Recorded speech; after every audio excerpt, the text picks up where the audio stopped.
Hello అండి, namaste. Welcome to my channel. మీరు కూడా చికెన్ లవర్సా? Yes, I'm chicken lover. So chicken కర్రీని సింపుల్గా టేస్టీగా ఎలా చేసుకోవాలో నిన్న నా ఛానల్లో video step by step process explain చేస్తూ ఇంగ్రీడియంట్స్ ఏమేమి వేసుకోవాలో మొత్తం పూర్తిగా ఎక్స్ప్లెయిన్ చేస్తూ నీట్గా వీడియో తీసి పెట్టానండి. ఎవరైనా చికెన్ వండడం రాని వాళ్ళు ఉన్నా, ఒకవేళ వండడం వచ్చు బట్ ఇంకా పర్ఫెక్ట్గా నేర్చుకోవాలి అనుకున్నా ఒకసారి నా వీడియో చెక్ చేయండి. అండ్ ఐఎమ్ షూర్ మీరు నెక్స్ట్ టైం తప్పకుండా బాగా చేస్తారు. నేను ఆ వీడియో యొక్క లింక్ కింద డిస్క్రిప్షన్లో ఇస్తాను. ఒకసారి వెళ్ళి చెక్ చేయండి.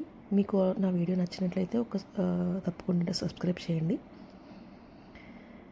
అండ్ నచ్చితే వీడియో లైక్ చేయండి, కామెంట్ చేయండి. సో ఇది మీకు థిక్ గ్రేవీగా కావాలనుకుంటే ఇంతవరకు ఉంచుకోండి. లేదు అంటే ఒక 5 మినిట్స్ ముందే మీరు ఫ్లేమ్ ఆఫ్ చేసుకోవచ్చు. సో ఇలా ఉంటే గ్రేవీ చాలా బాగుంటుందండి. మీరు ఒకసారి ఇలా ట్రై చేయండి. And I'm sure you will definitely love it. Thank you for watching.